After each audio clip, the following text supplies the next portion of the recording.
Boa noite a todos que vão entrando agora. Pelo que eu estou vendo aqui, tem 7 pessoas já.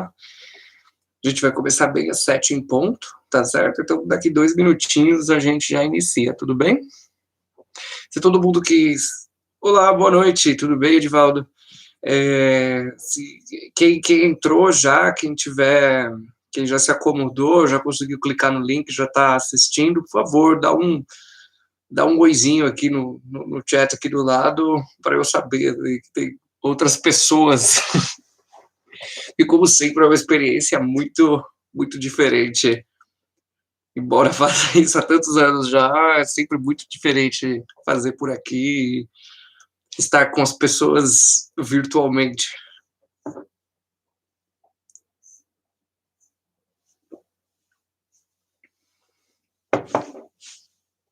Boa noite.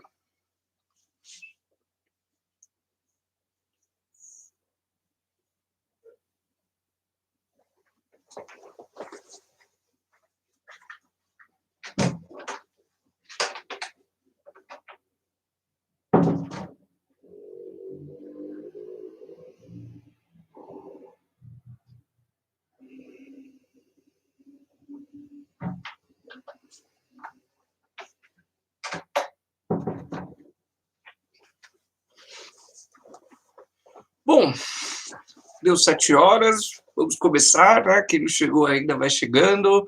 Oi, Wellington, tudo bem? Bom te ver. E vamos começar então, né? Sem mais delongas. E conforme o pessoal for entrando, vai pegando, né? Porque, pelo que eu sei, aqui no YouTube a palestra fica gravada, né? Então, se alguém quiser depois voltar ao vídeo, assistir novamente, né, voltar em alguma parte, pelo que eu sei, é possível, né, mas então já vamos dar início aí aos nossos trabalhos de hoje.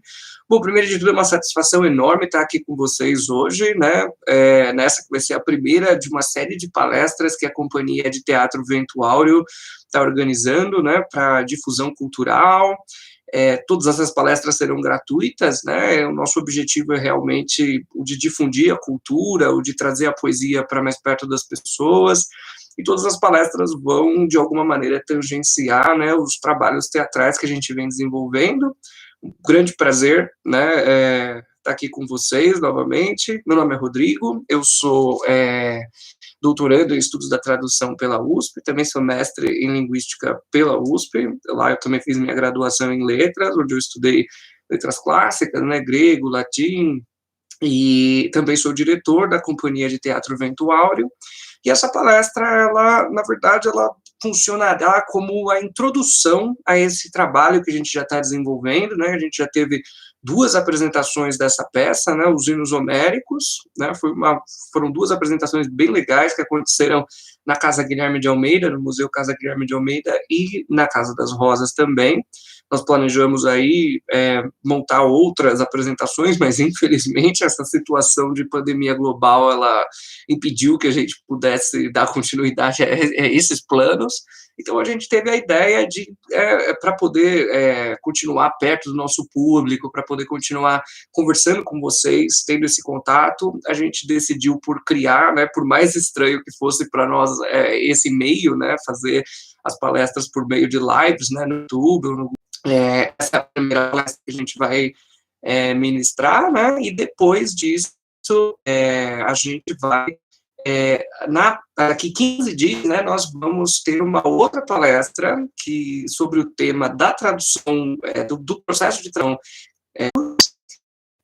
vocês também possam participar dessa próxima palestra, mas o tema hoje, especificamente, né, são os hinos homéricos, esses textos maravilhosos, né, essas canções dedicadas ao louvor dos deuses da Grécia no chat mesmo, né, e aí vocês podem se comunicar com a gente, podem também mandar e-mail, né, para a Companhia de Teatro, né, desses poemas especificamente, dos hinos homéricos, né, aproveitando a minha formação em letras clássicas, né, e a vontade de fazer uma tradução integral, né, pela primeira vez em língua portuguesa, do compêndio completo dos hinos, né, porque os hinos homéricos, eles são uma coletânea de 33 canções, né, dedicadas aos deuses da Grécia Antiga, e é uma coletânea incrível, né, um conjunto de textos maravilhosos, um conjunto magnífico de textos, que realmente vale a pena, todo mundo teria que ler esse texto. O texto é discutido, na minha opinião, no ensino médio, na escola, na própria faculdade.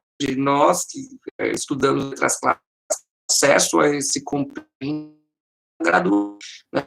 Tem um hino, né? O hino dedicado a Afrodite, hinos dedicados a um deus específico ou dos hinos mais famosos, né? Mas o meu trabalho eu ouvi de algumas que a conexão estava um pouco ruim, e para corrigir isso quanto antes. Só um minutinho, vou dar uma saidinha e volto. Vou consertar a conexão para vocês, um minuto.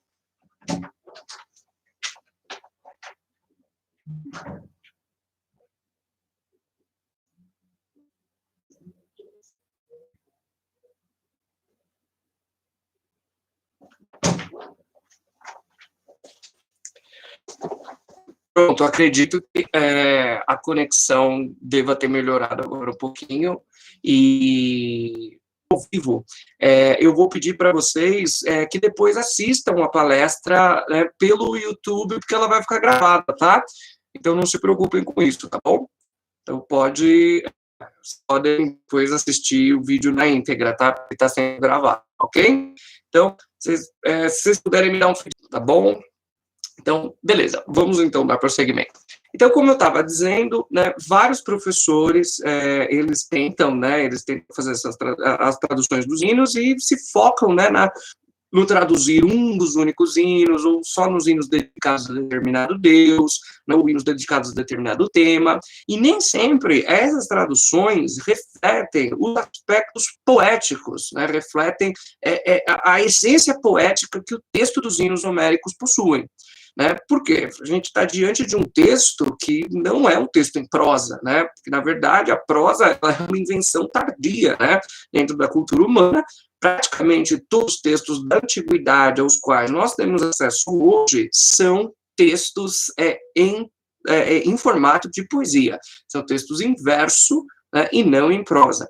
E muitas dessas traduções, elas são feitas em prosa. Na minha opinião, essas traduções têm a sua importância, essas traduções têm o seu valor, a gente não pode negar a importância do trabalho filológico de muitos professores, de muitos acadêmicos que se dedicam a compreender os sentidos ocultos nesses textos, né, e a oferecer interpretações históricas, contextualizações, né, econômicas, sociais, antropológicas a respeito desses textos.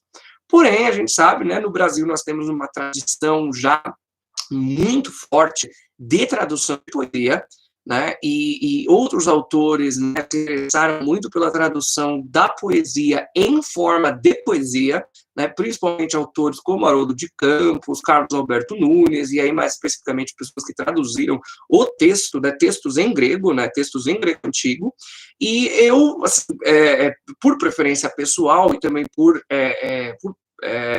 né, por própria concepção acadêmica desse fenômeno da tradução, eu acredito que os poéticos,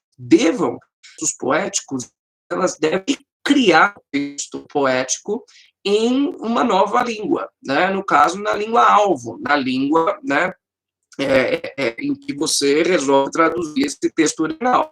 Né? E isso acaba gerando inúmeras questões, acaba gerando inúmeros problemas. Nós temos aí já inúmeros tradutores que tentam criar métodos diferentes para realizar a tradução desses textos, né? E no final das contas, a tradução dos hinos homéricos em si, ela se insere num problema muito maior, numa problemática muito mais abrangente, que é a tradução de poesia em si, certo? E aí, nisso, né, vários professores, acadêmicos, eles têm critérios específicos que eles criaram, metodologias diferentes que eles desenvolveram, né, para a tradução de textos poéticos.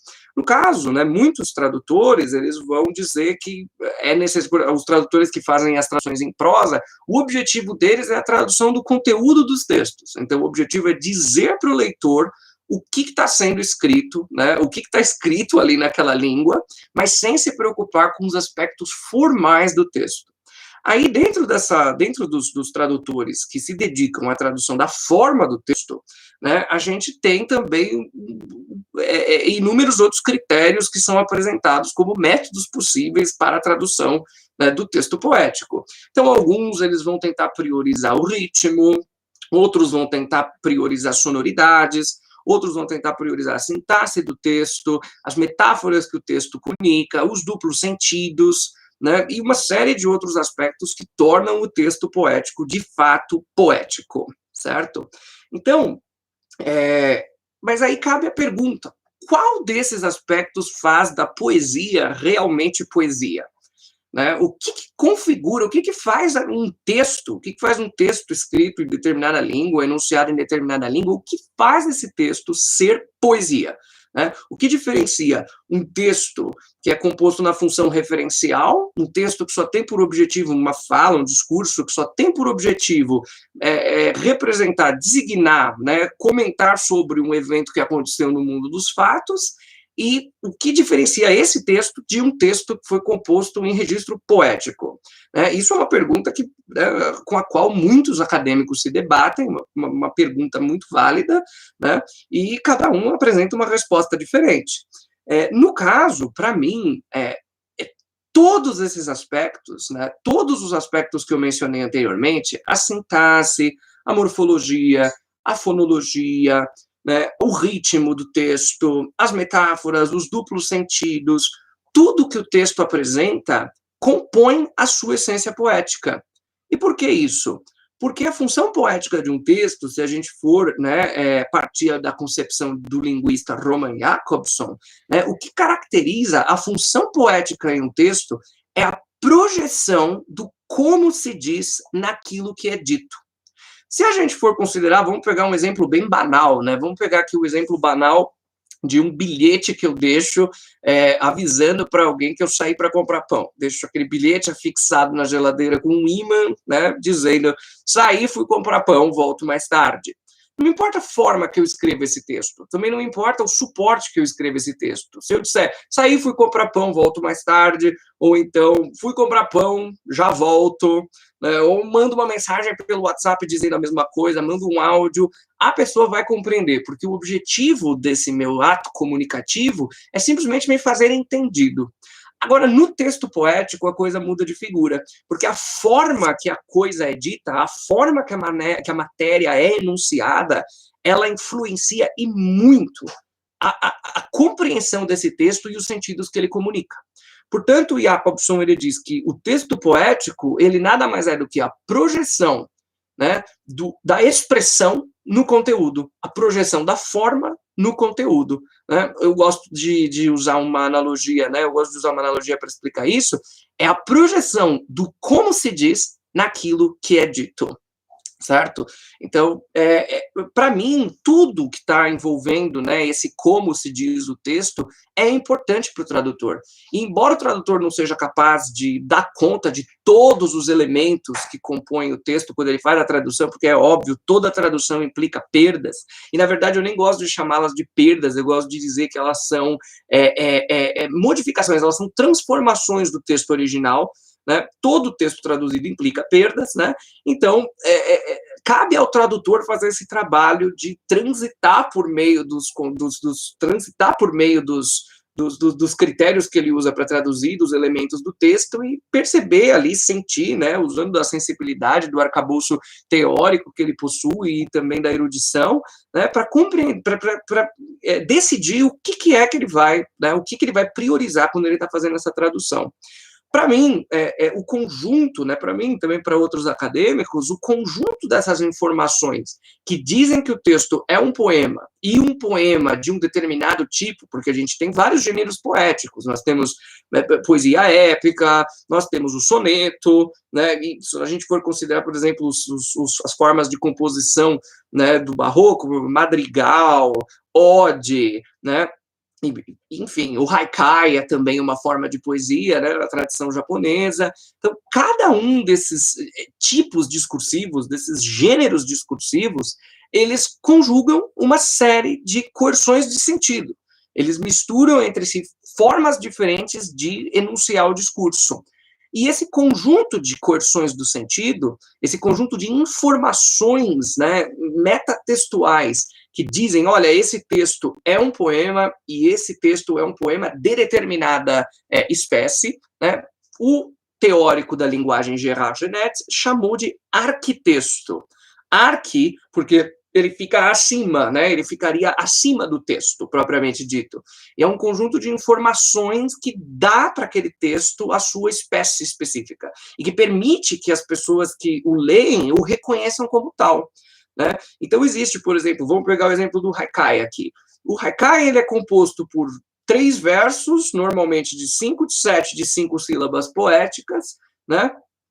E precisam comunicar, né, uma relação com a natureza, e essa relação com a natureza precisa, de alguma maneira, refletir numa introspecção do eu lírico, né? Então, a gente tem aí um conjunto de informações que dizem, quando eu vejo um texto de haikai, eu digo, isto é um haikai.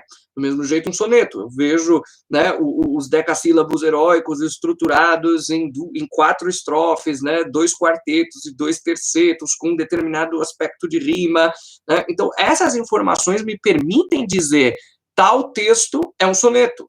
Né? E, do mesmo jeito, um conjunto de informações semânticas, né, um conjunto de coerções de sentido específicas me permite dizer, olha, isso é um hino homérico. E quando essa informação é traduzida do grego antigo para o português, eu acredito ser de extrema importância que o tradutor crie, de alguma maneira, né, um conjunto de critérios que permitam essa informação que vai além do que as palavras querem dizer, que vai além do ritmo, que vai além da sintaxe, que é a soma de todas as partes. Né? Esse conjunto de informações permite ao tradutor, né, ele permite ao tradutor o transporte para a língua-alvo, né? Então, eu acredito que o tradutor deve ser capaz, deve criar uma técnica, uma metodologia capaz de trazer essa informação para a língua-alvo, né? Não só pelo significado das palavras, não só pelo ritmo. Então, eu acredito que o tradutor, quando ele está diante de um texto, de qualquer texto poético, ele precisa fazer com que a língua dele, ele precisa inventar aquele gênero poético também na língua dele, se a língua dele não o possuir.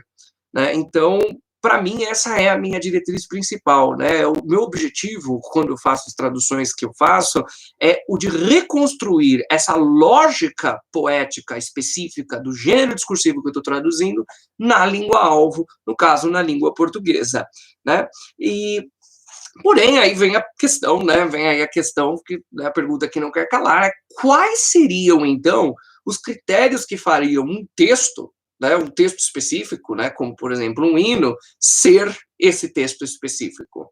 Né? No caso, né, eu já dei os exemplos para vocês do haikai e do soneto, mas no caso dos hinos homéricos, a gente tem, né, um conjunto de critérios bastante extenso e que eu gostaria de passar para vocês, né, de mostrar antes para vocês quais são esses critérios, para aí a gente passar para a leitura, né, dos hinos em si, tá certo?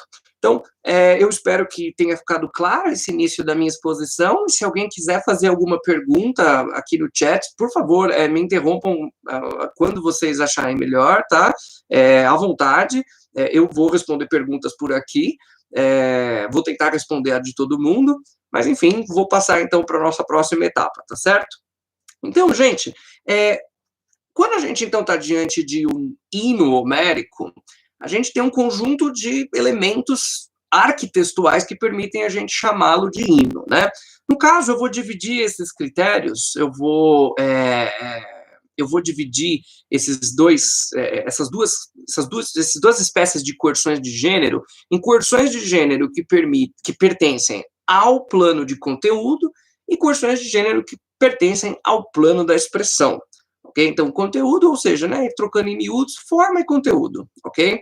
Então, no plano de conteúdo, a gente tem algumas coisas bem interessantes a respeito dos hinos que os definem como tal. Primeiro de tudo, vamos falar qual é o tema desses hinos homéricos, para que servem, para que serviam esses hinos homéricos, e qual é a função que a coletânea deles tinha para a cultura em que eles foram compostos, no caso, a cultura grega antiga. Né? Então, isso é muito importante, eu acho que é um primeiro passo muito importante para a gente poder se orientar dentro desse mundo tão nebuloso. Né? Então, os hinos, eles normalmente, eles narram alguns temas bem específicos. Então, quais seriam esses temas? Ou eles discutem a genealogia de um deus do panteão helênico, né? Então, eles contam a história de como esse deus nasceu, de como esse deus veio a ser, né? De quem são os pais desse deus, quais foram os eventos, as circunstâncias, né, que permitiram o nascimento desse deus, né? Quais são as relações que esse deus estabelece com outros deuses e também com os mortais. E a partir disso, a partir da genealogia desse deus, a gente também consegue compreender qual seria a zona de atuação desse deus dentro do panteão grego. Isso é muito interessante, porque cada deus, né, eles ocupam um espaço, né, dentro da totalidade do cosmos, e cada um tem a sua função específica, e cada um impera sobre o seu domínio. Então, nós sabemos, por exemplo, Poseidon, o deus que impera sobre os mares, o deus dos terremotos e também o protetor dos navegantes por conta disso, né, já que ele é o senhor do mar. Então, Zeus, o rei dos deuses, aquele que rege todas as outras divindades, né, o pai de todos os deuses e deusas, né, o grande rei, né, o grande governante do Olimpo, a quem está atribuída a função, né, não só do governo em si, mas também dos trovões, também, né, dos fenômenos naturais dos céus, das chuvas, né, das tempestades, e, né, se a gente for agora voltar para o aspecto social do Deus, a relação de hospitalidade também é regida, né, por Zeus, né, um dos epítetos de Zeus é o Zeus hospitaleiro, Deus Xenios, né, então, é o Zeus que trata das relações dos mortais entre si e também dos mortais com os deuses, né, Afrodite, deusa do amor carnal, né, vamos pegar Atena, deusa do aspecto estratégico da guerra, Ares, deus do aspecto bélico da guerra, da carnificina, né? E cada deus impera, né, no seu domínio. E, portanto, os hinos homéricos, eles estabelecem qual é o âmbito desses deuses. Mas é interessante porque ele não estabelece o âmbito desses deuses e nem os ritos, né, através dos quais nós podemos, né, louvar esses deuses. Ele não faz isso por meio de um discurso direto. Ele não faz isso dizendo, olha, Deus tal é assim, assim, assado, trabalha assim, assim, assado e funciona assim, assim, assado. Muito pelo contrário, ele faz isso por meio de histórias. Porque os hinos homéricos, eles estão inseridos nisso que a gente chama da tradição do pensamento mítico. O pensamento mítico, ele é um pensamento que predata a própria invenção do alfabeto, da moeda, dos conceitos abstratos, né, propriamente ditos. Hoje, para a gente, é uma coisa tão simples a gente pensar em substância, categoria, né, conceitos abstratos, né, como o próprio conceito de conceito, pensamento, né, e dentre outros conceitos abstratos que a gente tem, né, que a gente hoje desenvolveu e a filosofia burilou, né, ao longo das eras. Né? Muito pelo contrário, o pensamento mítico, ele funciona por meio de imagens, ele funciona por meio de imagens extremamente concretas, né? Então, um Deus nunca é descrito o Deus nunca é descrito de uma maneira direta, mas conta-se uma história sobre ele, e nessa história é possível entrever quais são os seus ritos, entrever qual é o seu domínio, entrever qual é a sua área de atuação dentro do panteão, né? Então, é muito importante a gente sempre lembrar que o pensamento grego, ele funciona por meio de imagens, de narrativas. Então, todos os hinos, eles contam ou com genealogias dos deuses, ou com histórias sobre feitos miraculosos e incríveis que esses deuses fizeram, né, em algum momento, mas também esses hinos, eles elencam atributos dos deuses. Né? Esses hinos, eles elencam os atributos dos deuses, elencam também, esses atributos são elencados na forma, né, de fórmulas, que são nomes que sempre estão do lado dos deuses. Então, como eu disse, Zeus hospitaleiro, Afrodite amante do riso, né, Apolo que atira de longe. Então, são epítetos, são fórmulas que descrevem atributos específicos de um deus. Né? Então, esse é um dos primeiros aspectos dos hinos, o tema do qual eles tratam. Né? E aí, é interessante a gente pensar que dada essa estrutura dos hinos, né, dada essa estrutura que eu acabei de descrever para vocês, que é uma estrutura de narrações, de narrativas míticas, né, então os textos não são descritivos, eles são textos narrativos, né, a gente consegue aqui também perceber um outro aspecto extremamente importante dele. Essas narrativas, elas não eram inventadas de qualquer lugar, essas narrativas pertenciam a um arcabouço, né, da tradição grega.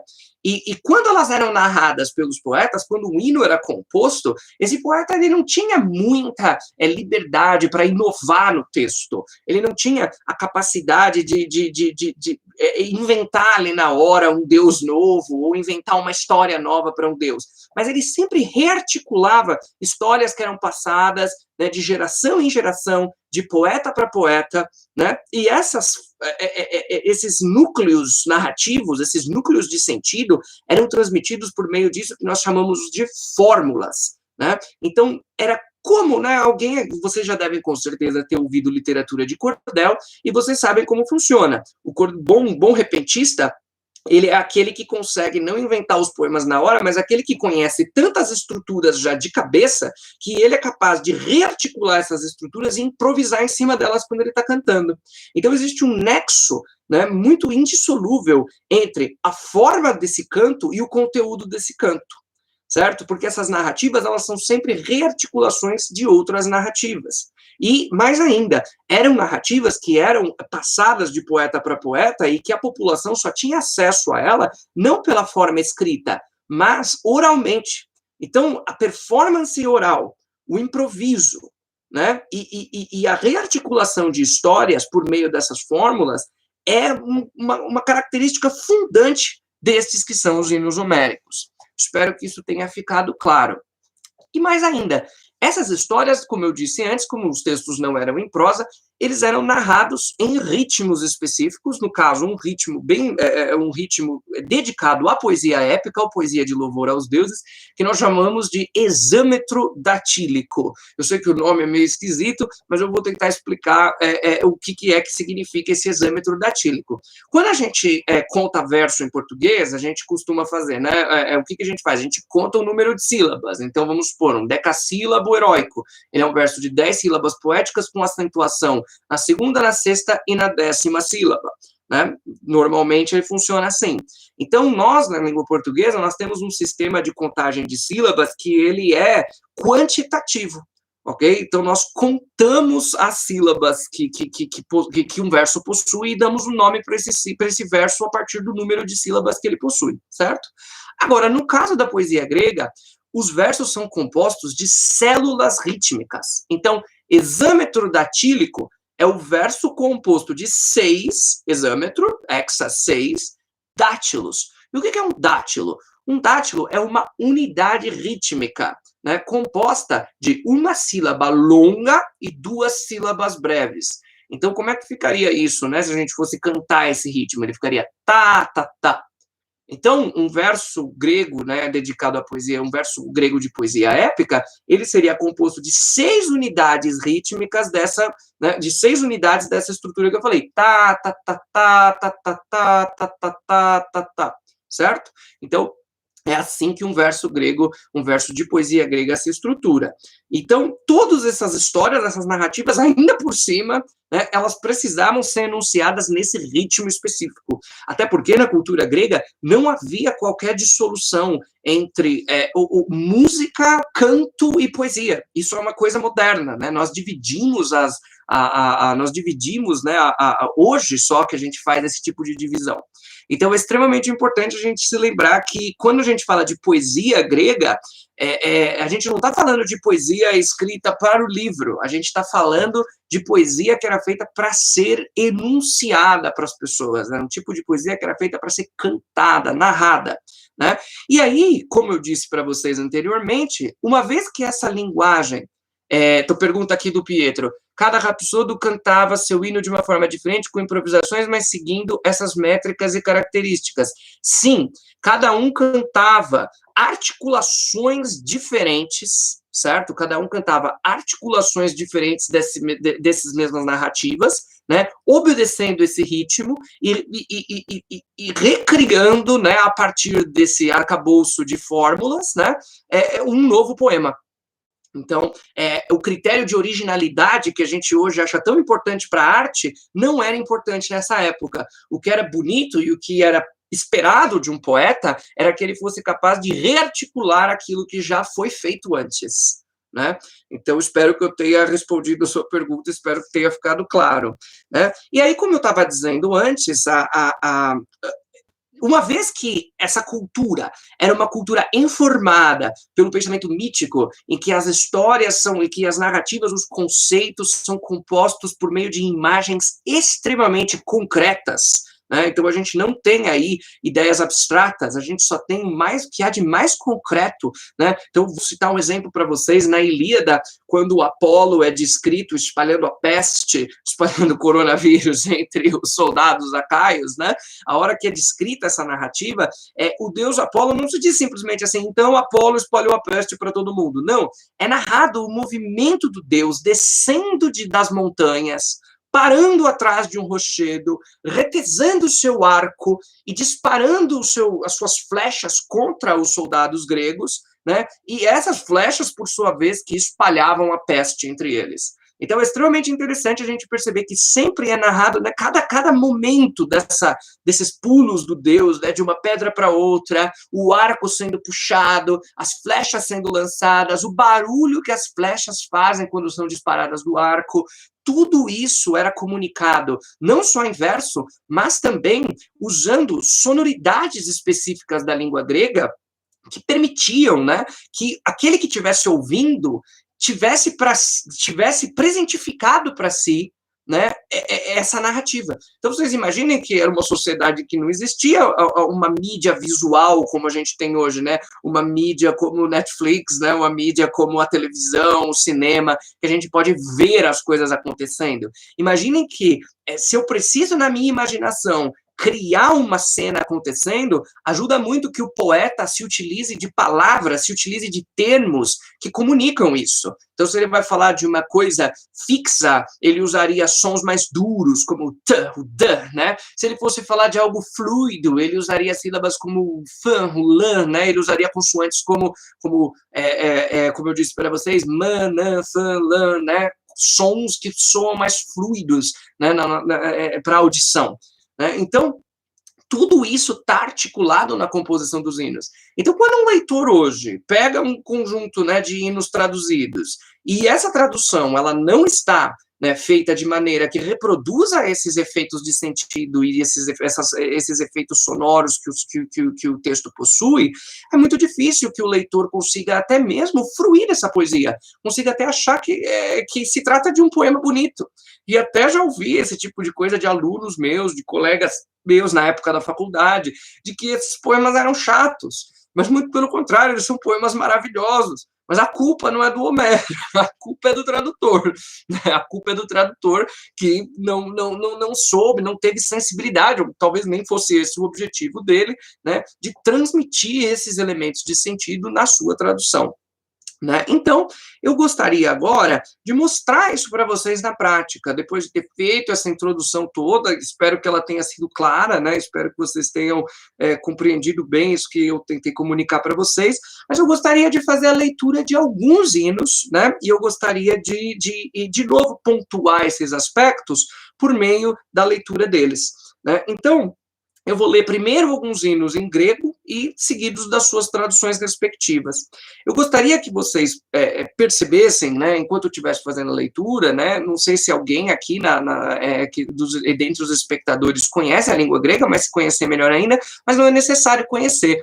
Gostaria só que vocês fechassem os olhos e refletissem, pensassem sobre o ritmo, né, ouvissem o ritmo e sentissem, né, essas palavras tão antigas cantadas da forma que elas acreditamos que esses textos eram pronunciados desse jeito, nós acreditamos que os ritmos, que as acentuações, né, estudar culturas antigas é você ter um quebra-cabeça de peças do qual você só tem 100. Perdoe se um dia descobrirem que a forma que eu estou lendo está completamente errada. Então eu quero começar com um hino que ele é bastante característico dos círculos acadêmicos, porque ele é uma coletânea de nomes do Deus. É uma coletânea aqui comigo, né, enquanto... porque a conexão vai se acertando, e aí qualquer coisa, depois, se vocês puderem, assistam a palestra gravada, né?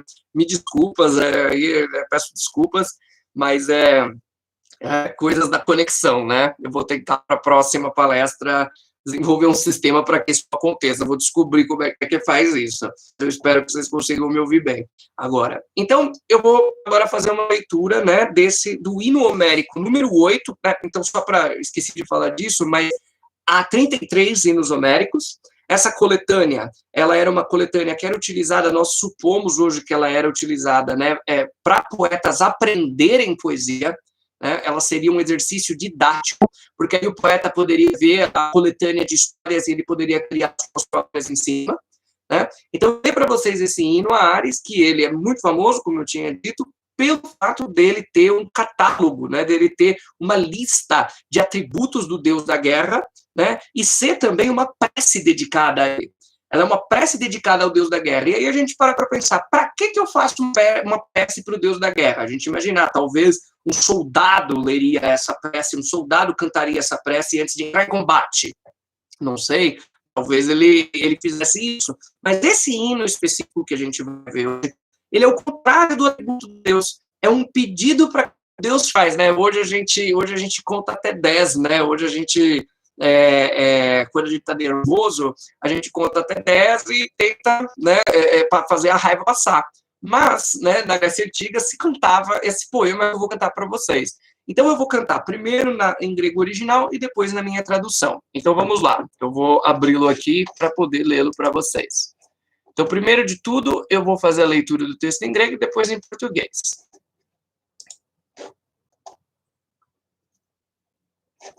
Só um minutinho, abriu agora, vamos lá. Então, espero que todo mundo consiga me ouvir. Gente, para eu saber, tá travando muito, muito, muito mesmo? Ou só assim de vez em quando? Vão escrevendo aqui no chat, tá? Mas eu vou tentar ler aqui para vocês, vou tentar... Espero que vocês consigam ouvir. Vamos lá. Hino homérico 8, Ares. Primeiro em... Ares hypermeneta brissarmate crusseo pellex obimmo tu mega spi pollisso calco corusta cartero cheira mogette doristene cerco solempo nicche seupole moio pater sinagore temistos antibioisi tirane di caio tatonage potton enore esceptuque puraude aciclun helisson aethero septa poroi seniteires sinenta sepollo staplege estritates hyperantigo saie necussi cluti brotonne picure doteo tarseo sebes reo catastilbor selas ipsotte nes biotetta hemeteren kai cartos areion hosc dynaimen seua stai cacotetta picrenna pemoio carenno kai psyches sapatellon pognam saifres enormen timon aumenos oxi catisce menos methereisi pillo pidos crueresse pibainemen alla citarsos dos macarirenes temeni enapemmois itesmois dysmene ombro figonta moton queraste biaius. Então, esse é o hino homérico a Ares, ok? Então, agora eu vou ler a minha tradução. Então, na minha tradução, o que eu tentei fazer foi equacionar o mesmo ritmo do antigo. Ai, que bom que na leitura do grego não travou, graças a Zeus. Então, né, agora eu leio para fazer a minha tradução do português e eu gostaria que vocês tentassem prestar atenção no ritmo, porque eu tentei né, sílaba a sílaba, fazer o mesmo ritmo do original e reproduzir esses jogos de som que a gente pôde ouvir, né, na leitura do texto grego. Então, agora eu vou ler para você minha tradução. Vamos lá. Então, vamos lá. Em numérico 8, a Ares. Ares, ímpar em força, auriga do casco dourado, que levas broquel vigoroso, vigia das armas de bronze. Possante no braço e na lança, implacável, cerca do Olimpo, de vitória exímia na guerra, pai, sequaz de justiça, tirano dos que se dispõem, mentor dos mais justos mortais, dono do cetro do garbo, tornante da fúlgida roda do éter em constelações de 7 saídas. Ali, potros velozes te levam, sempre na órbita terça. Ouve, aliado dos homens, doador da braveza do jovem, que emanas a chama suave do alto no encalço das nossas vidas e a verve guerreira, porque eu me torne capaz de afugentar as maldades amaras de minha cabeça, de subjugar ao conselho os impulsos falazes da alma, estancar a cólera aguda do peito a que me compele a seguir o cruento clamor da batalha. Tua coragem dá-se, Celso, de instar nas leis propícias da paz e de evitar as contendas, a morte e a violência. Então, é lindo esse hino porque a gente já vê que nele há o sincretismo, né, do planeta com o Deus. Então, quando se fala, né, que ele caminha na órbita terça, a gente está falando da terceira órbita, né, desse planeta, né, do planeta Marte, né, e do seu sincretismo com o deus Ares, né. Então, é um belíssimo poema, como vocês podem ver. O elenco, né, o elenco ritmado desses atributos do deus, ele é muito bonito porque ele vai, né, conforme a pessoa o recitaria, ela iria se acalmando.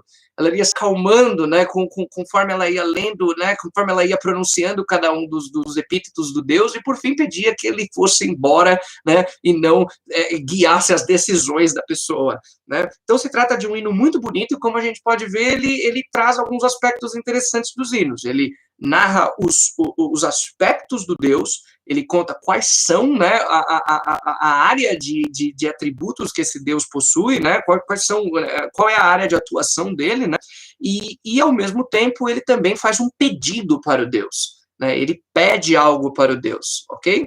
Então, agora eu vou ler um outro hino para vocês, que é um hino dedicado à deusa Afrodite, né, a deusa do amor. O conjunto dos hinos homéricos tem alguns hinos a Afrodite, né? Um deles, né, que é um dos maiores, tem mais de 200 versos. Mas o que eu vou ler para vocês, ele é bem breve, né? Ele é um hino breve, né, dedicado à deusa, e que narra, né, faz uma micronarrativa de algo feito pela deusa, tá certo? Então, esse daqui eu vou, então, abrir aqui para lê-lo em português, né? Fiz a leitura do primeiro em grego, né, para vocês pegarem a sonoridade, mas agora eu quero me focar especificamente na leitura dos textos em português, né, porque agora a gente já pegou a célula rítmica, quer dizer, pá, pá, pá, pá, paraná, tá, tá, tarará, taratá, tá, né, e aí agora a gente pode partir para a leitura dos textos em português, e aí eu faço alguns comentários pontuais, tá?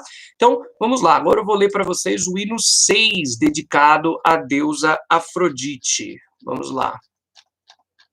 Então, vejam só, trata-se de um hino muito bonito, e como eu disse, ele narra, né, uma micronarrativa da deusa. Então, vamos lá. Hino homérico 6, dedicado à deusa Afrodite. Veneranda de láurea dourada, a bela Afrodite canto, aquela que guarda os muros de toda a marinha Chipre, aonde, soprando de Zéfiro, a força fluente, conduziu pela orla do pélago altissonante sobre a espuma serena, de áureas tiaras as horas a receberam alegres, vestiram com trajes divinos em sua cabeça imortal, puseram festão bem tramado, belo e dourado, e nas suas orelhas já perfuradas, brincos de flor de oricalco e do ouro mais precioso. Sobre o pescoço macio e o colo resplandecente, com colares dourados ornaram, os mesmos que as próprias horas de áureas tiaras se ornam quando se juntam aos coros formosos dos deuses e vão à casa do Pai. Então, depois que os adornos todos puseram-lhe a pele, aos imortais a levaram. Quando a viram, alegres, dando-lhe as mãos a saudaram, e todos eles queriam tê-la legítima esposa e a sua morada levá-la. Pela beleza aturdidos, de cipres, coroa de malva. Salve a do olhar sedutor, a doce, que nesta disputa a mim concedas vitória. Faz que eu componha meu canto, e logo de ti novamente hei de lembrar noutro canto. Belíssimo poema, né? Belíssimo hino dedicado a Deus Afrodite. Como vocês podem ver, ele narra essa história que a Afrodite vem, ela é ornada pelas outras deusas, no caso as Horas, né? Ela é ornada por essas deusas, ela é colocado brincos nela, né? São colocados, né, vestidos, roupas maravilhosas, e a deusa, então, ela é apresentada ao Olimpo, a deusa é apresentada aos outros, né, aos outros deuses do Olimpo, e todos querem casar com ela, né? Todos ficam apaixonados por ela. E, no fim, o poeta pede a intercessão da deusa para que ele também seja capaz de seduzir os seus ouvintes na disputa. E aí a gente vê essa parte específica do hino em que se diz que há uma disputa, que a gente vê que esses hinos talvez fossem cantados em contextos em que você tinha vários poetas que se apresentavam para o público e o público escolhia qual teria apresentado da forma mais bonita. Eu gostaria de chamar a atenção aqui, né, porque eu tentei trazer alguns aspectos sonoros do hino, né, para a língua portuguesa. Então, por exemplo, na parte em que se fala que a deusa, né, como eu disse aqui, que sobre a espuma serena, né, ela conduziu pela orla do pélago altissonante sobre a espuma serena, né, eu traduzi especificamente essa parte, né, porque ela é uma fórmula muito famosa, né, da poesia grega. No grego original fica Kima poliflospoio talasses afroi enimalakoi, né? Então, na espuma desse mar que faz barulho, né? Poliflospoio talasses. Aqui eu peguei, né, uma tradução que já existia, eu até roubei, né, de um professor, do professor Marcelo, roubei, né, a tradução que foi feita pelo professor Marcelo Tapia para né, para essa fórmula específica do poliflospoio talasses, né? Se vocês forem ver o barulho da espuma do mar, né? O poliflospoio talasses, né? O mar é descrito assim, então eu traduzi por pélago altissonante, né? E tentando recuperar, né, essa sonoridade. E aí, afroenimalakoi, né? Essa sonoridade que você tem do froi, né, para suave, né? No grego essa sílaba fr era percebida como algo suave, como o som das espumas do mar, né? Então eu traduzi por sobre as espumas suaves, tentando conservar, né, mas na língua portuguesa aquilo que nós sentimos como um som fluido, né? Então no grego você tem essas longas vogais malakoi, e eu tentei traduzi-las para essas consoantes do português que carregam essa mesma força, né, essa mesma suavidade que a gente escuta, né, e que faz a gente ser capaz de escutar, né, as espumas do mar, de escutar, né, Afrodite saindo das espumas do mar, né, escutar esse ruído do sair das espumas, né. Então, eu quero passar, então, agora para um outro, né, para um conjunto de alguns hinos aqui, né, no caso, são os hinos dedicados a Reia, a mãe dos deuses, né, mãe de Zeus, no caso também, né, esposa de Crono, e os hinos a Poseidon e a Ártemis. E eu gosto muito desses hinos, né, eu acho que são hinos maravilhosos, porque eles são muito parecidos, né, com pontos de Umbanda, né, no sentido de que você tem a menção de instrumentos, né, que você tem a menção, assim, de instrumentos que eram usados nos ritos desses deuses, né, então, assim como nos pontos de Umbanda a gente tem menção ao tambor, ao atabaque, que ao agogô, aos outros instrumentos que são usados, né, numa celebração, né, da religião da Umbanda, ao mesmo tempo nós temos também, né, uma narrativa interessante para a Mãe dos Deuses, em que se narra quais são os instrumentos que agradam o seu ouvido. E o hino a Poseidon, né, ele é um hino muito interessante também, porque ele é um hino que faz um pedido, é um hino do navegante, é um hino daquele que vai zarpar para o mar, né? Então ele canta o hino para pedir a proteção de Poseidon. Então eu acho que esses dois hinos especificamente, eles guardam uma certa relação, eles são próximos aí com, né, essa tradição também mítica, que é originalmente, né, essa tradução sincrética brasileira da Umbanda, né, e eu acho que são bastante parecidos, né, e acho que até é interessante para trazer o público moderno, né, para perto, né, desses textos, para a gente ver que eles não são tão distantes assim, né, do que a gente está esperando, né. Então, eu vou ler para vocês o hino da Mãe dos Deuses, né, Réia, que é o hino homérico de número 14. Então, vamos lá, agora vou chegar a ele aqui, um minutinho, achei. Vamos lá. Então, vou ler para vocês. Então, hino homérico 14, a Mãe dos Deuses.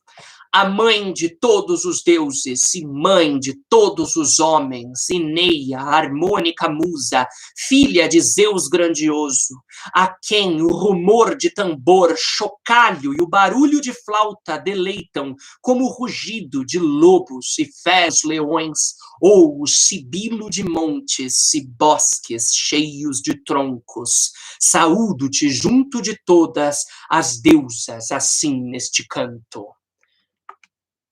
Então, também, né, eu vou dizer que todos são muito bonitos, enfim, porque não tem outro adjetivo que a gente pode usar para descrevê-los senão esses, são belíssimos hinos, né, e nesse hino especificamente, como a gente pode ver, né, a quem o rumor de tambor, chocalho, barulho de flauta. Então a gente consegue meio que aí deduzir que num rito dedicado a essa deusa haveria a presença destes instrumentos.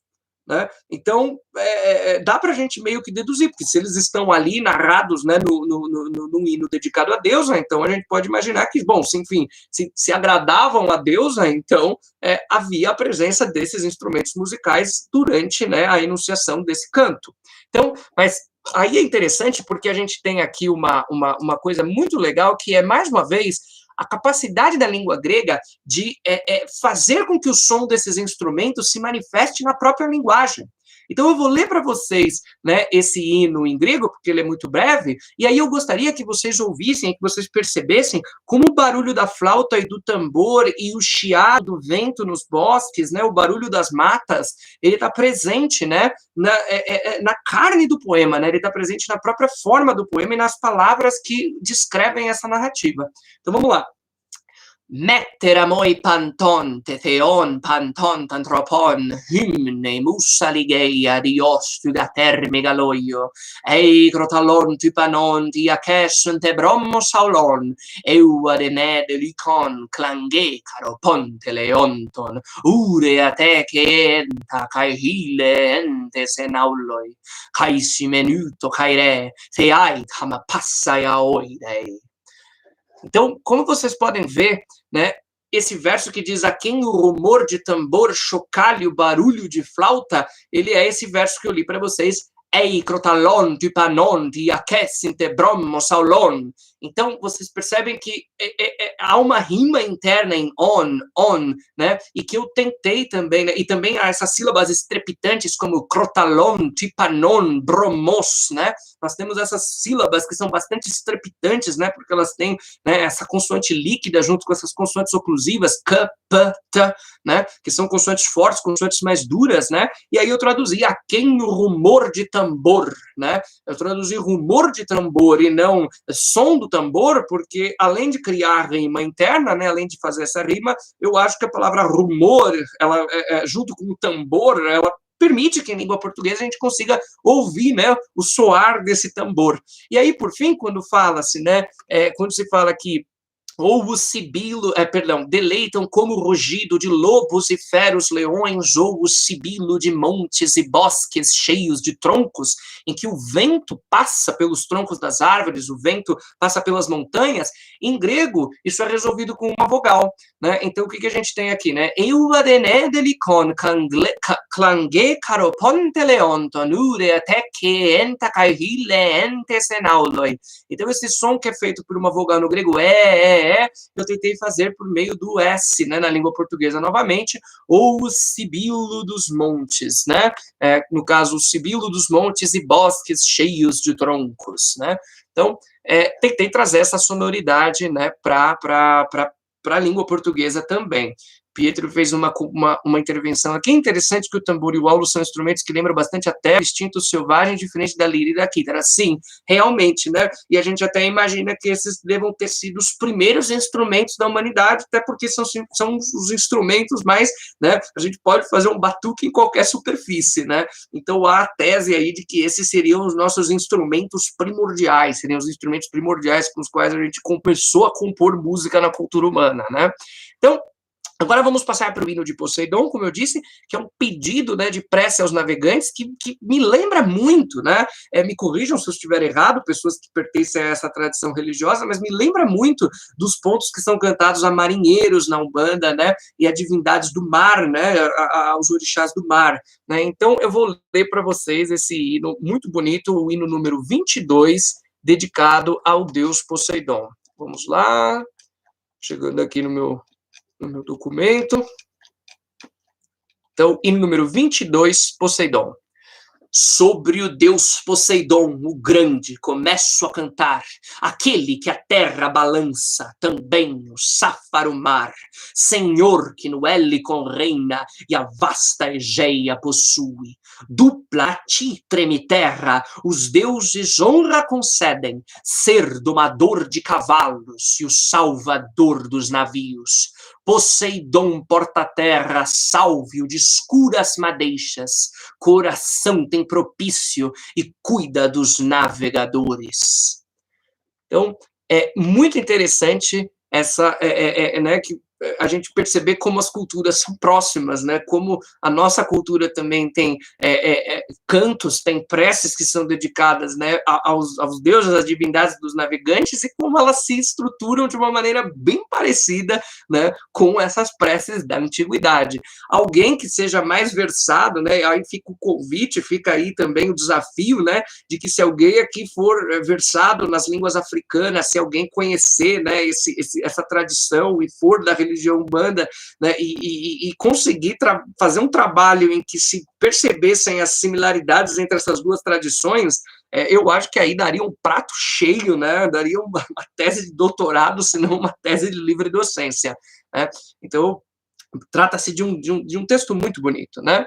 Agora, vamos então passar para dois hinos dedicados, né? Na verdade, um conjunto de 3 hinos aqui, que são dedicados a divindades, né? Não, perdão, 2, depois a gente passa para esses outros 3. Então, 2 divindades femininas, né? E aí que eu gostaria que vocês sentissem novamente essa sonoridade, né? E também as narrativas que são encaminhadas.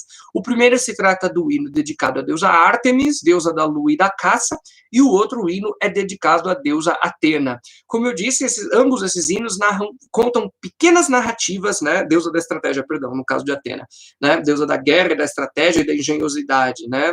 Então, eu gostaria de ler, então, esses 2 hinos para que vocês percebessem novamente essas narrativas, essas micronarrativas e a relação dessas micronarrativas com a forma em que elas são enunciadas e com as palavras que são utilizadas para cantá-las, né. Então, vamos lá. Então, primeiro aqui eu leio para vocês o hino número 27, dedicado à deusa Ártemis. Vamos lá.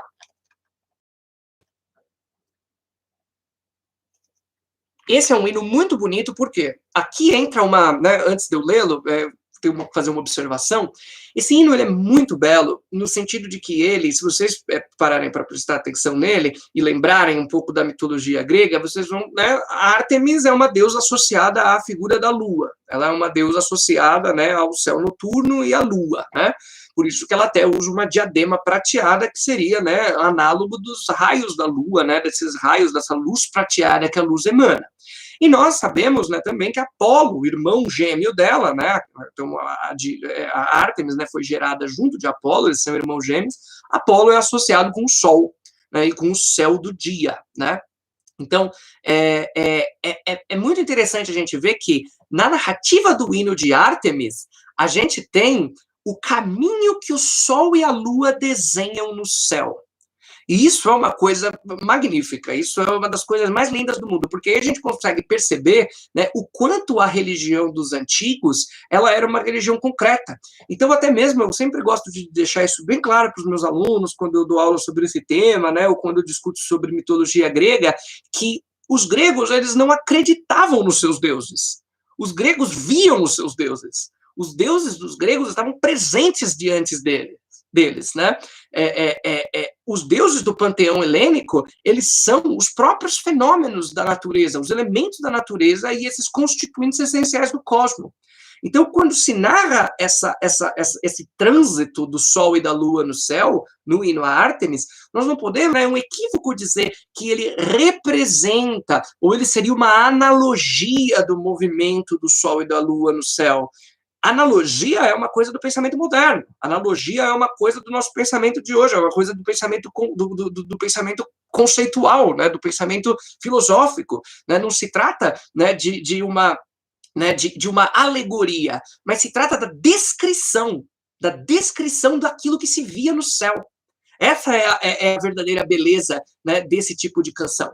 Então, vou ler para vocês e eu gostaria que vocês tivessem a imagem na cabeça. Enquanto eu leio o hino de Ártemis e que vocês escutem o desenrolar dessa relação com Apolo, eu gostaria que vocês vissem também, imaginassem o movimento da Lua e do Sol, né? Essa corrida que eles fazem, né? E esse nunca encontrar dos dois, né? Enquanto eles se transicionam pelo céu. Então, vamos lá. Hino homérico 27, a deusa Ártemis. Ártemis, canto do dardo dourado, a estrepitante, virgem louvada que contra o servo dispara a arqueira, irmã gêmea que tem a espada dourada. Ela nos montes sombrios e nos cumes ventosos, alegrando a caçada, o arco dourado retesa e envia o dardo dolente. Estremecem-se os picos das altaneiras montanhas, grita a mata frondosa, com o uivo terrível das feras, tiritam a terra e o mar repleto de peixes. Ela, a de alma robusta, ronda por toda parte, predando estirpes de feras. Quando se dá por contente a arqueira que as feras procura, de mente alegre depondo seu arco bem torneado, vai à grande morada de seu irmão gêmeo querido, Febo Apolo, que fica em Delfos, riquíssima aldeia, e das musas e graças as belas danças ordena.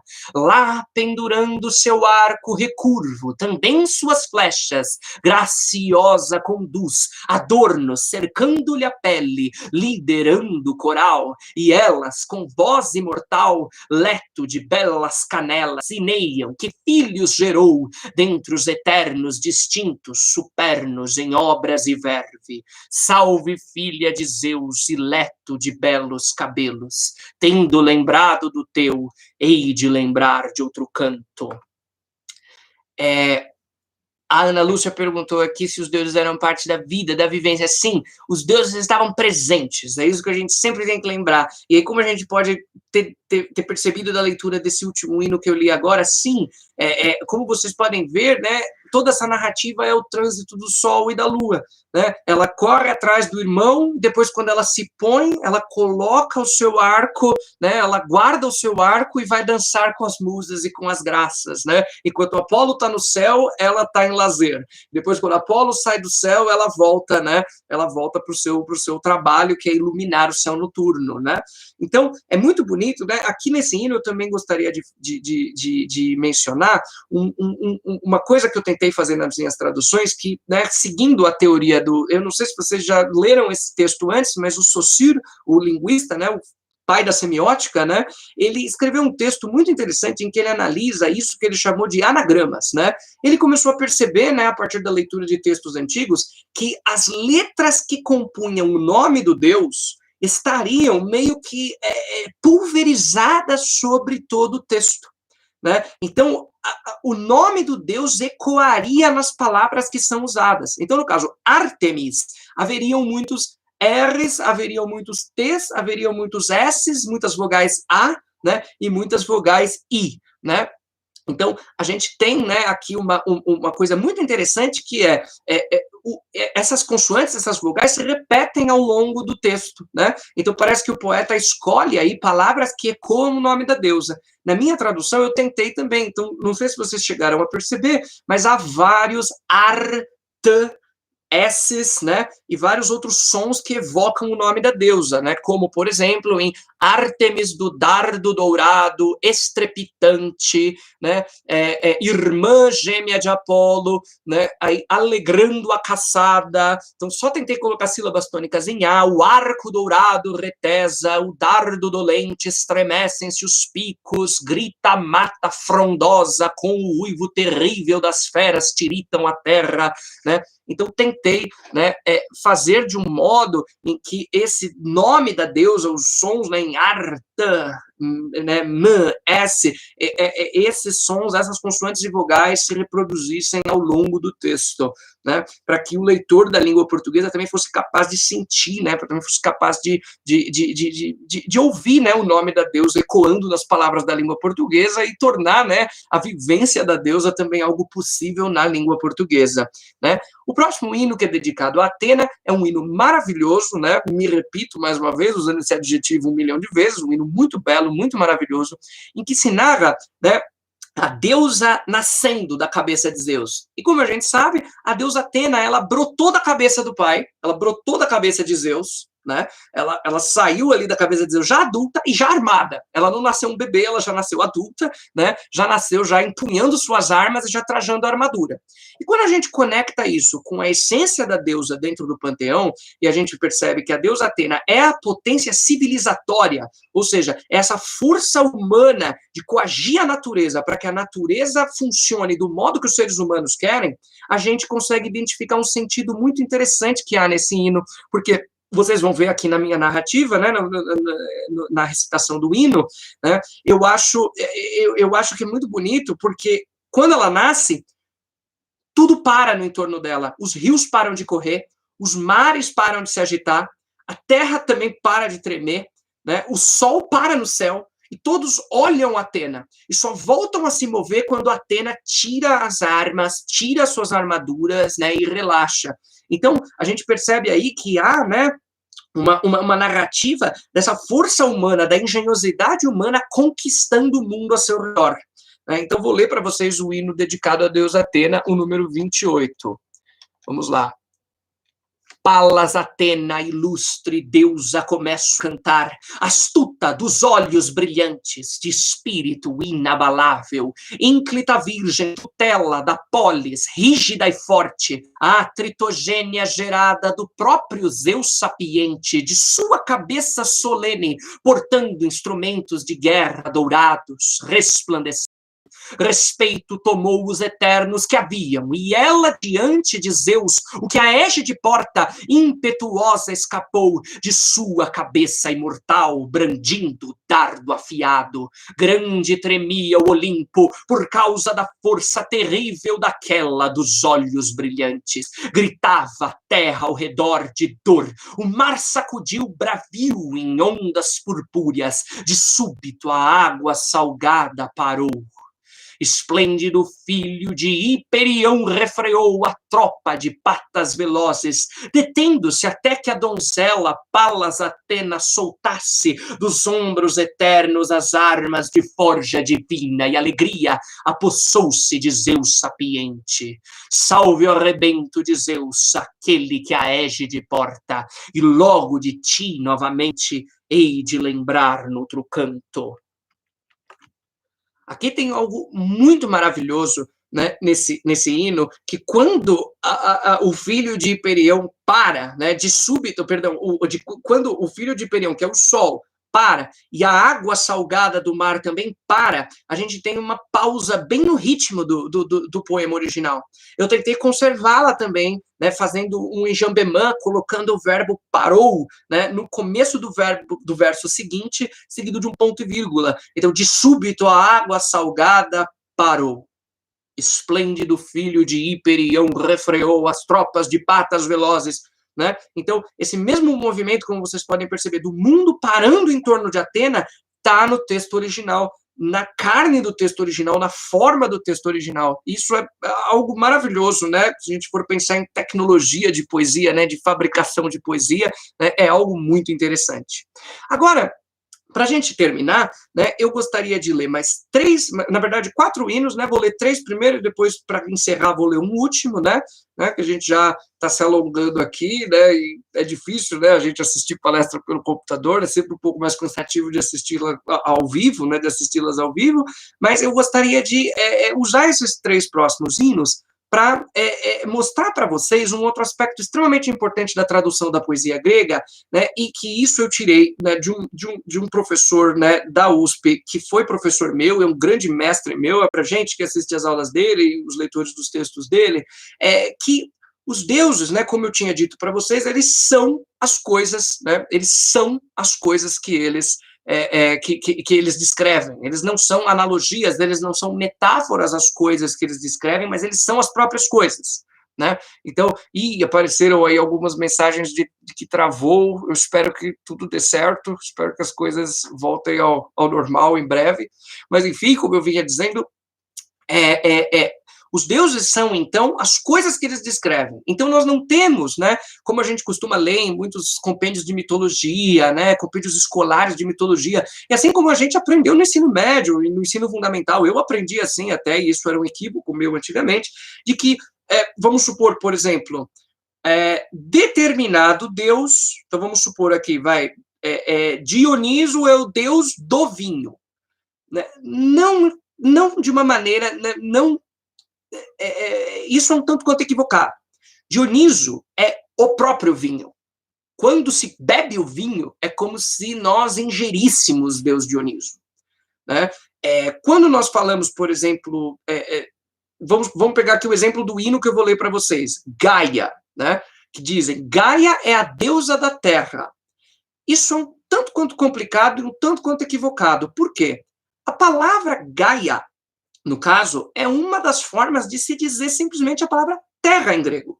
Então, Gaia não é deusa da terra. Né? Nós não temos essa associação, nós não temos, o Deus de alguma coisa. Gaia é a própria terra. Gaia é o firmamento, é o solo no qual pisamos. Né? Gaia é essa potência, Gaia é essa força. Né? Ela é esse aspecto fundamental do mundo, né? A sede irresvalável, né? A sede de todos os homens mortais e dos deuses. Né? Nós não podemos dizer que Gaia é deusa da terra, e tampouco nós podemos dizer que o nome dessa deusa é Gaia, porque seria a mesma coisa que, vamos supor que, né, os americanos, os anglófonos, né, tivessem uma mitologia e a gente dissesse assim, Earth é a deusa da terra. Não, Earth é terra em inglês. Né? E o próprio nome da deusa Gaia quer dizer terra. Então, quando o professor Torrano traduz o nome desses deuses, né, principalmente na teogonia, ele traduz o nome do deus. Ele não diz Gaia, ele diz terra. E nas minhas traduções, eu tentei fazer da mesma forma. Então, os próximos 3 hinos que a gente vai ler, que são os dedicados à terra, a mãe de tudo, né, o sol e a lua, eu optei por traduzir os nomes dos deuses para as palavras análogas do português. Selené, né, lua, no caso, eu traduzi por lua mesmo, é o hino à lua, né, Helios, que é o sol, eu traduzi por sol mesmo, e Gaia, eu traduzi por terra. Então, é sempre interessante, né, sempre que a gente ouvir isso, né, corrijam as pessoas ao seu redor, sejam aquela pessoa chata que vão dizer, não é bem assim, né, os deuses gregos não são deuses de algo, eles são aquilo. Certo? Então, como a Ana Lúcia disse lá em cima, né, os deuses são a parte da vida, eles são a vivência, eles são o mundo, eles são o cosmo e eles são os aspectos fundamentais desse cosmo. Né? Então, eu gostaria de ler para vocês né, esses 3 hinos em que a gente tem aí descritos de uma maneira bem forte, bem concreta, esses que são elementos, né, da natureza, esses que são elementos que, assim, e são deuses, né, que talvez, assim, seja um pouco difícil hoje da gente perceber a deusa Atena, perceber Zeus, mas eu acho que a Terra, o Sol e a Lua, todos nós conseguimos, assim, sentir com a mesma intensidade, né, que os antigos sentiam também. Então, vamos lá. Esses são os últimos hinos da coletânea, né, correspondem aos hinos número 30, 31 e 32. O hino 33 é dedicado aos deuses gêmeos, os Dioscuros, mas a gente lê numa outra ocasião. Mas então eu vou ler os 3 hinos seguidinhos, beleza? Então vamos lá. Hino homérico 30, dedicado à deusa Terra, a mãe de tudo. Terra de tudo matriz, seu canto, de firme alicerce, a mais antiga que nutre tudo que vi nutridos por sua fartura. Belas crianças de ti e belos frutos devem, Senhora, a ti cabe dar a vida, também retirá-la aos homens mortais. Felizes aqueles por quem com teu tino prezas bondosa e a estes tudo propício revém. Pesam-lhe campos que portam a vida, em suas pastagens os rebanhos prosperam e a casa se cobre de cópia. Estes com nobres preceitos, em póleis de belas mulheres reinam, muita fartura e muita riqueza os persegue. Seus meninos exultam com juventude viçosa e suas virgens em coros floridos de tino viçoso brincam e dançam no meio das brandas flores de relva. Prezas por eles, solene, deusa e lume propício. Salve, ó Mãe dos divinos, esposa do céu estrelado, pelo meu canto me dota, bondosa, de vida ditosa, e logo de ti novamente hei de lembrar noutro canto. Então, belíssimo hino e que mostra uma das imagens que eu sempre digo que se alguém quer entender como funcionava a mitologia grega, que falam em que a gente tem esse casal primordial, o céu é casado com a terra, basta olhar a linha do horizonte. Se a gente olhar para a linha do horizonte e esquecer tudo que a gente sabe de astronomia, esquecer tudo que a gente sabe sobre a posição da Terra em relação ao Sol no sistema solar, e a gente olhar, né, na linha do horizonte o céu deitando-se sobre a Terra, a gente consegue ver, né, exatamente essa imagem que os gregos tinham, né, do firmamento, né, do casamento de céu e terra. Né? E também é bem interessante a gente perceber que nesse hino não só se mencionam as forças da natureza, mas também se menciona a cidade. Né? E aqueles que cultuam a deusa têm cidades fartas, têm cidades, né, com pessoas, com crianças saudáveis, né, e com muita fartura. Se a gente for parar para pensar, né, numa sociedade agrícola em que havia uma taxa de mortalidade infantil muito alta, é interessante, né, que se peça para a deusa terra para que ela traga fartura e para que ela traga saúde para as crianças. Né?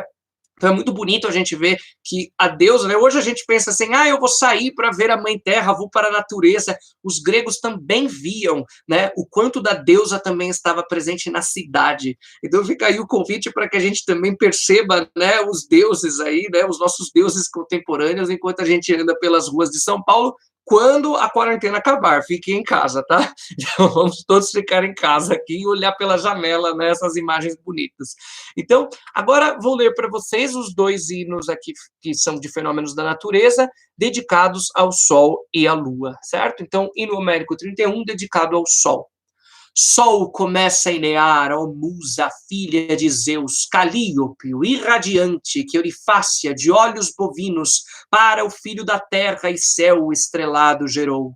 Pois Hiperião glorioso casou-se com Eurifácia, sua irmã gêmea, que a ele deu belíssimos filhos. Aurora, de braços rosados, a lua, de belos cabelos, e o sol, que nunca se cansa, aos imortais similar.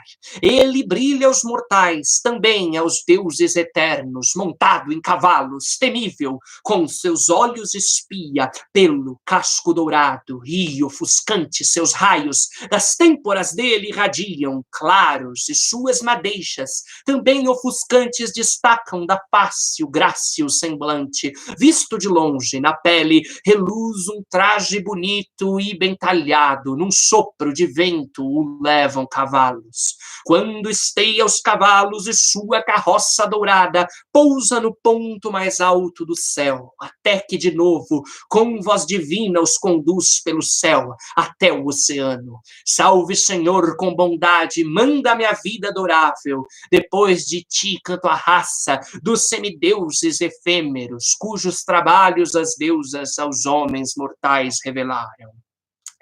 Um hino muito interessante pelo fato dele descrever os raios do sol como os cabelos dessa divindade, né? E ele é um deus de belas tranças, essas tranças, né, espigadas, são todos os raios do sol. E a gente percebe que esse mesmo movimento, né, o movimento do céu parando no meio-dia, no ponto mais alto, e depois se pondo dentro do oceano, ele, a gente pensa a cultura do Mediterrâneo, que estava cercada por praias, né, em que se via o sol se pondo no mar, né, a gente vê que isso é tudo descrito como uma corrida de cavalos, né? Como o Deus se posicionando no ponto mais alto, depois guiando a sua carruagem até, né, o oceano. Uma coisa muito bonita, né?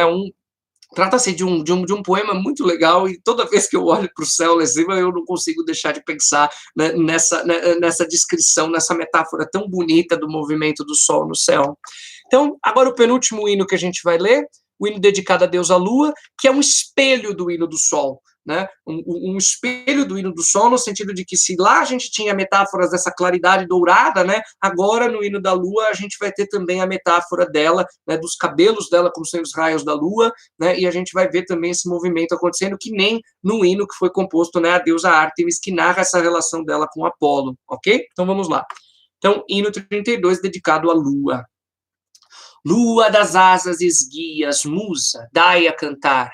Mélicas, filhas de Zeus, cronidas, cientes dos cantos, sua luz pela terra rola no céu revelada, por sua cabeça imortal. Vasto cosmo reluz, com seu fulgor ofuscante, brilha a opaca neblina em sua coroa de ouro, e resplandecem-lhe os raios. Quando no rio oceano bela, lava-se a pele, veste-se a lua divina com roupa que brilha de longe, encilha seus potros luzentes, que tem pescoço arqueado, leva feroz adiante os cavalos de belas crineiras à noite, no meio do mês, e a órbita sua se finda.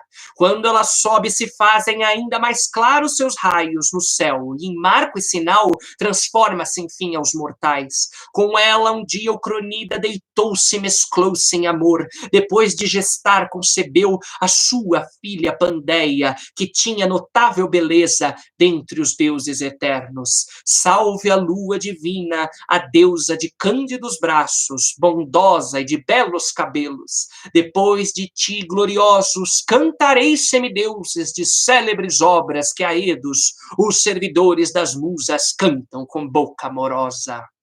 Eu acho esse hino muito interessante porque vocês veem o sol, né, fazendo o seu caminho no primeiro hino, e depois, né, no hino da lua se retoma esse caminho e a lua brota do rio oceano. Quando ela mergulha nele, ela lava a sua pele. Então a lua se pondo no mar, ela tomando um banho e lavando sua pele, se vestindo com uma roupa que brilha de longe, andando com a sua carruagem, né? E a sua órbita, né? As fases da lua são descritas também, e ela também para no meio do céu, a lua cheia, né? E esse movimento é descrito, né, e a transformação dessa lua cheia, né, em sinal para os mortais, né, como a lua como sendo também orientação para a navegação. Então é muito interessante a gente perceber como um hino espelha o outro, né, e como a gente tem esse movimento, né, do ciclo do sol e da lua acontecendo nos dois hinos. Enfim, para a gente concluir hoje, então, né, como fizemos hoje uma celebração, né, aos deuses do Olimpo, né, então vamos cantar, né, por fim, né, para a gente terminar nosso encontro de hoje. Vamos terminar com o hino dedicado ao deus Dioniso, né? Um deus que tem aí, que está relacionado com a poesia, um deus que está relacionado também com a seiva vegetal, com os inebriantes, né? Como, por exemplo, o vinho, né? E é um dos hinos mais bonitos, é também um daqueles hinos que a gente diz que tem média extensão. Ele conta uma história muito bonita do deus Dioniso, né? Uma história do deus Dioniso quando ele encontra, né, piratas que duvidam da sua divindade e pensam que ele é um príncipe. e aí eles sequestram esse príncipe, né? E o deus Dioniso, né, ao se ver desrespeitado por esses piratas, ele causa o caos e a loucura dentro do barco dos piratas, e esses piratas todos eles se lançam no mar, né? E o deus Dioniso mostra aí todo o seu poder e mostra como ele é uma divindade perigosa, né? Então, né, para a gente encerrar o nosso encontro de hoje, vou fazer a leitura desse hino a Dioniso, um dos hinos mais bonitos da coletânea, né? E espero que vocês gostem. E aí depois a gente passa para alguns avisos finais, tudo bem? Então, vamos lá, vou ler para vocês o hino homérico ao deus Dioniso.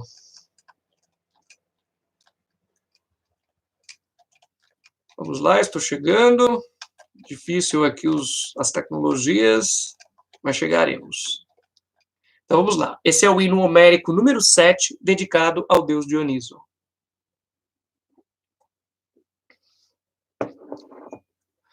Sobre o deus Dioniso de Semele ínclita filho, recordo como surgiu na orla do Sáfaro mar, no alto do promontório, na forma de adolescente, na flor da idade, tão belos, os seus cabelos mexiam-se escuros e o manto vestia por cima dos ombros robustos, purpúreo. Os homens tirrenos, velozes na nau de bons bancos, se engravam, piratas atrozes, de súbito mar cor de vinho. A eles destino maldito guiou. Quando viram acenos, trocaram uns com os outros, saltaram, logo pegaram e em seu navio colocaram com júbilo no coração. Filho ele ser parecia, de reis nutridos por Zeus, e em grilhões desejavam terríveis aprisioná-lo, mas não o detinha a prisão. As cordas caíam bem longe de suas mãos e seus pés, e ele esperava sorrindo por trás dos olhos escuros. Ao percebê-lo o piloto, logo a seus companheiros chamou, assim lhes dizendo: ó luminosos, que Deus é este que aprisionastes, tão poderoso, nem pode levá-lo esta insigne nave? É ele Zeus ou será Apolo do arco de prata? Ou Poseidon, porque ele não com os homens mortais se parece, mas com os deuses, que têm morada no Olimpo. Eia, vamos deixá-lo no leito escuro da terra agora. Não lhe lanceis as mãos, porque não se irrite e horrorosas incite procelas e muitos tufões. Calou-se. O líder, porém, ralhou com palavras escusas. Atenta-te à brisa, meu caro, e issa a vela da nave, tendo as amarras atado, que dele se ocupem os homens. Desejo ou para o Egito partir, ou talvez para o Chipre, quem sabe a terra hiperbórea ou ainda mais longe. No fim, um dia dirás que nós somos amigos teus e irmãos e teu todo tesouro, pois tal concedeu-nos o nome. Assim ele disse, em seguida, içou-se a vela da nave. Soprou o vento na vela, de ambos os lados as cordas puxavam, e a eles de súbito surgiram miríficas obras. O vinho primeiro através da nau escura e veloz, doce, brotava perfume, exalava o olor da ambrosia. Surpresa possou-se de todos aqueles marujos que viam.